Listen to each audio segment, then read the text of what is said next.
The city of Joppa was bustling, its markets alive with the cries of merchants and the chatter of travelers. The scent of freshly baked bread and salted fish mingled in the air, while camels and donkeys weaved through the crowded streets.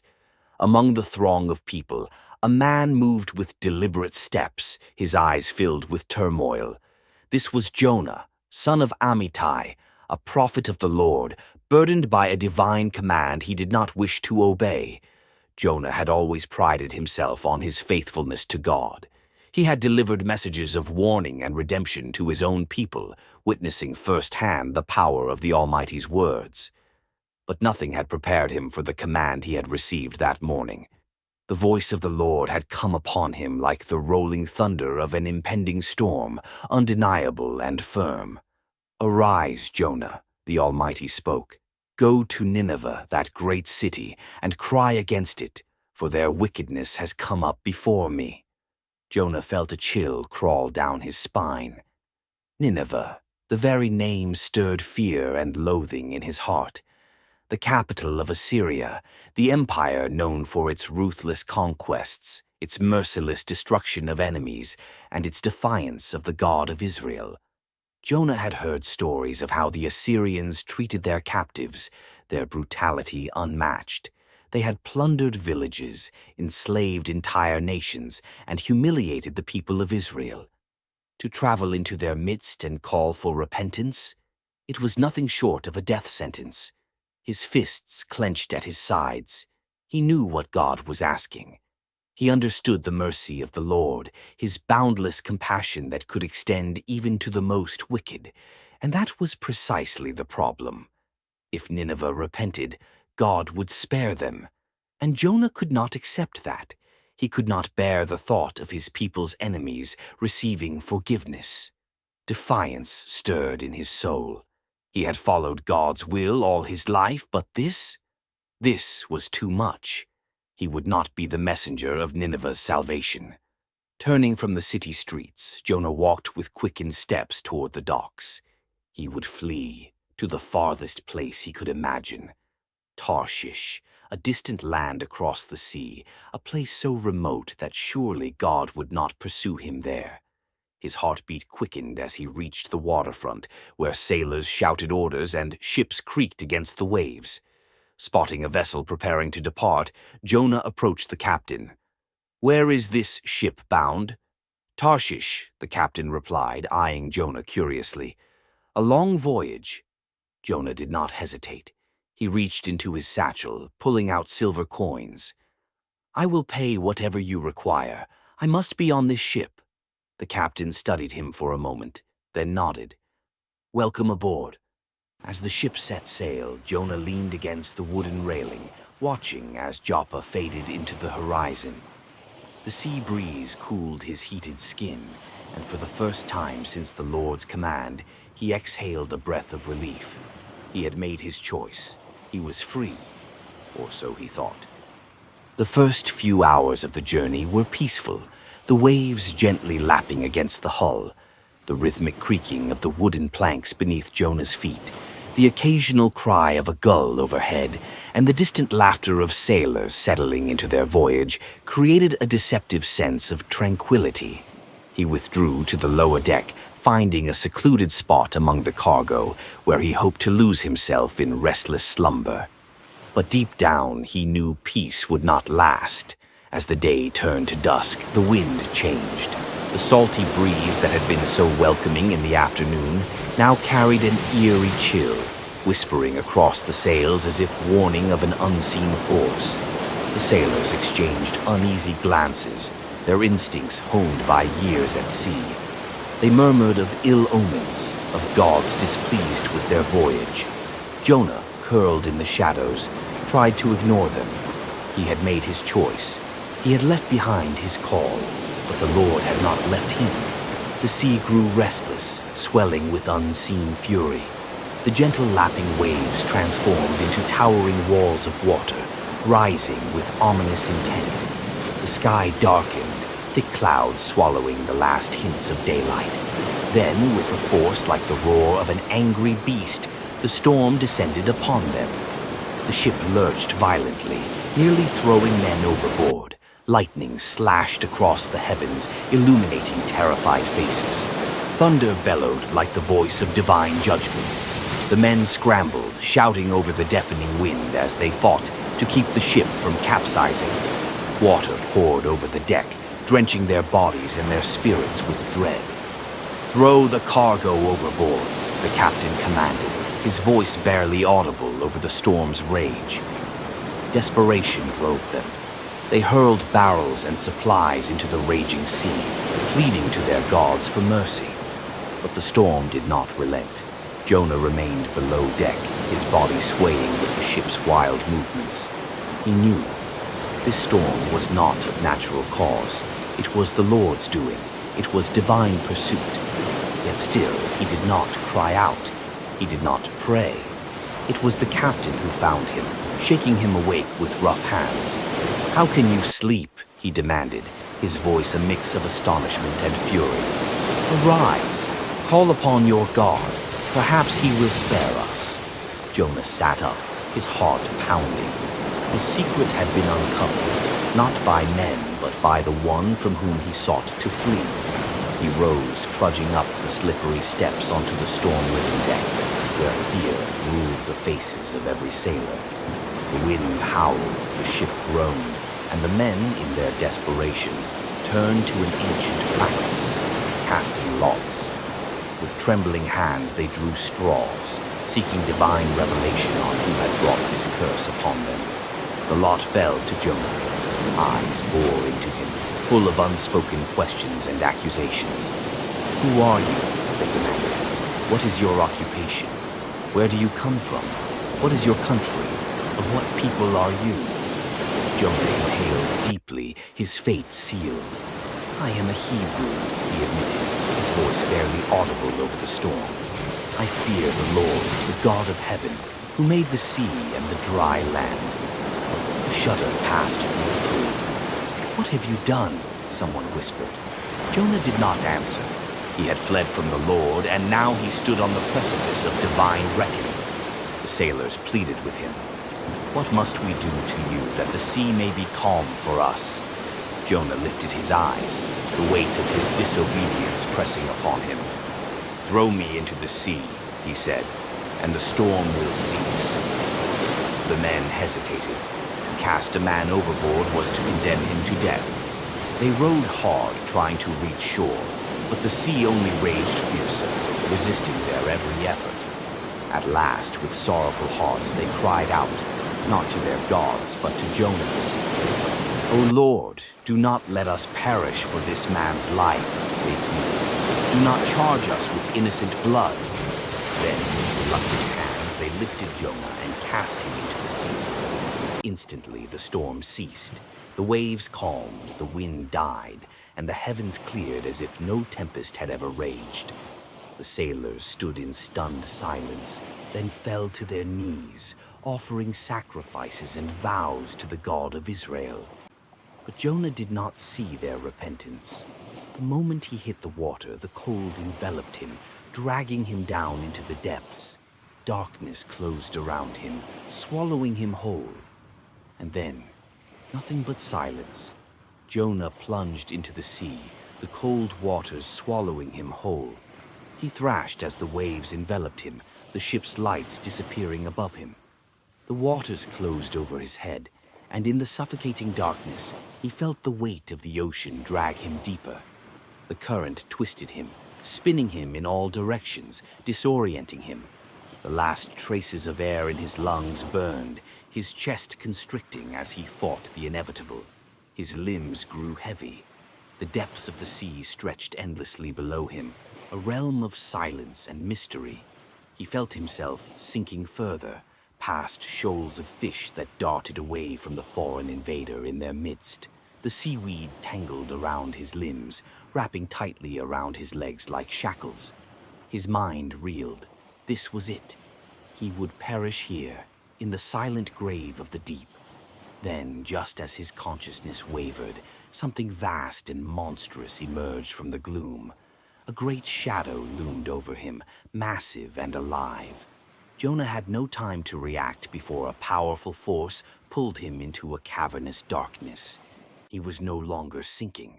He was being drawn into the belly of something immense. The sensation of movement jolted him back to awareness. He gasped for air, but the air he inhaled was thick, heavy, and damp with an unbearable stench. He coughed, retching as his hands flailed against the slick, fleshy walls around him. He had been swallowed whole. Jonah shuddered, pressing his hands against the pulsating walls of the beast. He had no idea what kind of creature had consumed him, but it hardly mattered. He was alive, trapped within the belly of this great fish, encased in living darkness. Time lost all meaning inside the beast. The walls shifted and contracted around him, the creature's breathing and heartbeat, a constant rhythm against his own. He was neither drowning nor suffocating, but he was far from comfortable. The stomach was an unforgiving place. Thick mucus coated everything. The stench of decaying matter clung to his skin, and the occasional gush of seawater mixed with bile flooded his cramped prison. Jonah lay curled in the depths of the beast, exhausted and broken. Every muscle in his body ached, his throat raw from inhaling the foul air. His clothes were drenched in the acidic fluids that coated the walls. Yet, despite his suffering, he knew one thing with certainty. He was alive. And if he was alive, then this terrifying, impossible moment was no accident. This was the work of the Lord. Jonah closed his eyes, shaking. He had tried to run. He had turned his back on the Lord, choosing to flee rather than obey. He had believed he could escape his calling, that he could carve his own path. And now here he was, trapped in the belly of a great fish, completely at the mercy of the one he had defied. In the suffocating dark, Jonah finally broke, his voice hoarse and trembling, lifted in prayer. I cried out to the Lord because of my affliction, and he answered me. Out of the belly of Sheol I cried, and you heard my voice, for you cast me into the deep, into the heart of the seas, and the floods surrounded me. All your billows and your waves passed over me. His voice wavered, but he continued, his spirit trembling with emotion. Then I said, I have been cast out of your sight, yet I will look again toward your holy temple. The waters surrounded me, even to my soul. The deep closed around me. Weeds were wrapped around my head. Jonah clutched at his damp chest, the weight of his choices bearing down on him. He had fallen so far, both physically and spiritually. Yet, even in this moment of despair, he saw the Lord's mercy. He had been cast into the sea, yet he had not perished. The Lord had not allowed him to drown. Instead, he had sent this great fish to swallow him whole, to preserve him when he should have been lost. The prayer poured out of him, tears mixing with the bitter liquid around him. When my soul fainted within me, I remembered the Lord, and my prayer went up to you into your holy temple. Jonah exhaled, pressing his forehead against the beast's insides. He had been so stubborn, so determined to resist the will of the Almighty. But he understood now. He could not run from God. No one could. His ways were sovereign, and his mercy was beyond comprehension. His lips trembled as he whispered the final words of his prayer. But I will sacrifice to you with the voice of thanksgiving. I will pay what I have vowed. Salvation is of the Lord. At that moment, something shifted. The beast around him rumbled, a deep vibration reverberating through its body. Jonah tensed, bracing himself against the heaving walls as the great fish began to move. A powerful force gripped him, and suddenly Jonah felt himself being pushed upward. His prison contracted around him, a deep retching noise echoing through the cavernous space. The walls pressed against him, forcing him forward until light, blinding, golden light flooded his vision as he was expelled from the creature's mouth. Jonah hit the water with a forceful splash, tumbling through the waves before being thrown onto the shore. He coughed, heaving as he sprawled on the wet sand, the taste of bile and salt thick on his tongue. His body ached, his skin raw from the acidic grip of the fish's stomach. But he was alive. He lay there, gasping for breath, feeling the warmth of the sun against his face. The wind carried the scent of salt and seaweed, a stark contrast to the suffocating air within the fish. For a long moment, Jonah did not move. He simply lay there, stunned, humbled, and overwhelmed. Then, as the waves lapped at his feet, a voice, familiar and unwavering, filled his mind once more. "Arise, go to Nineveh, that great city, and preach to it the message that I tell you." Jonah squeezed his eyes shut. He knew what he had to do. He had been given a second chance, a chance he did not deserve. The Lord, in his infinite mercy, had spared him, and this time he would obey. This time Jonah did not hesitate. The second chance granted to him was not to be ignored. He stood on shaking legs, the remnants of his days in the fish's belly still clinging to his body like a second skin.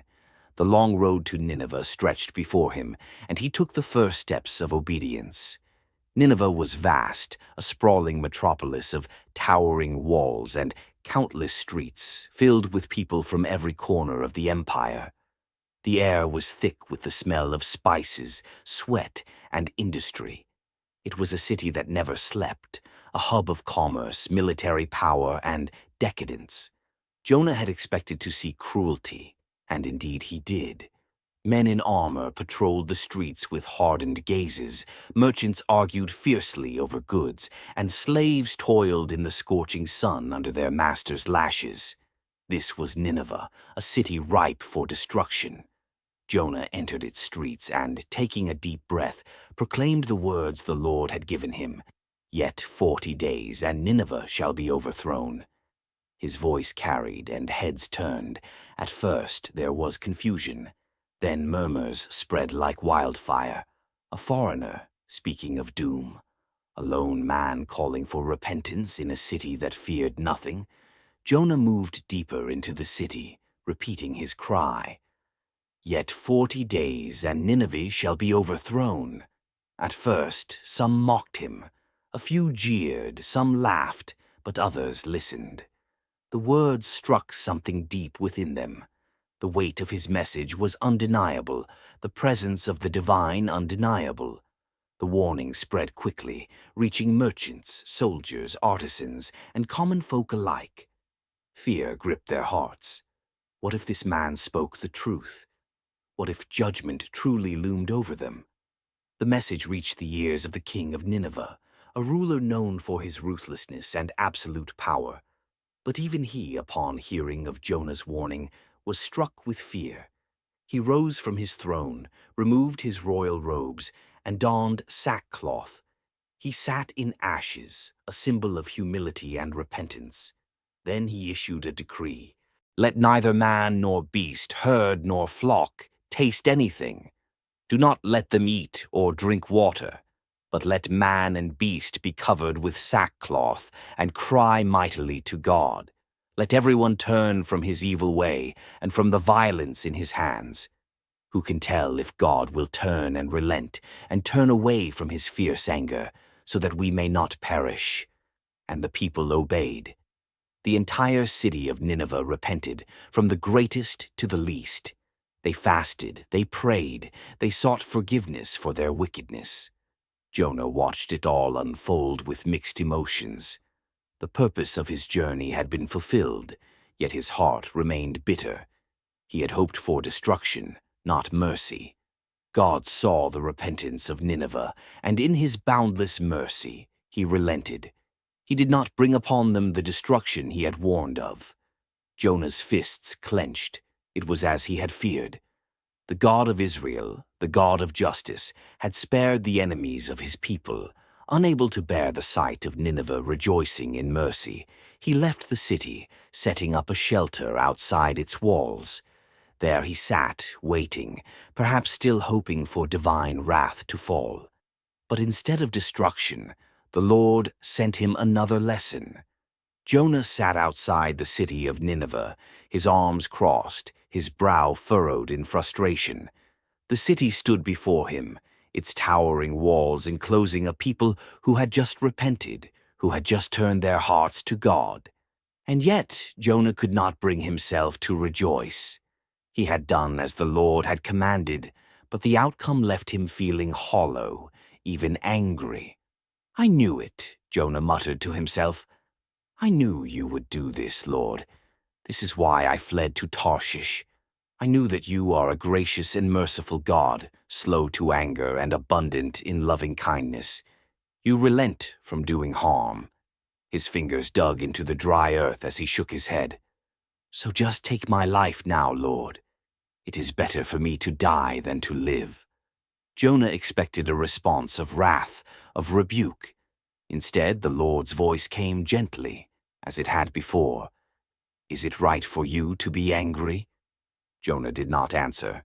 Instead, he built himself a small shelter outside the city, a crude structure of wood and stones.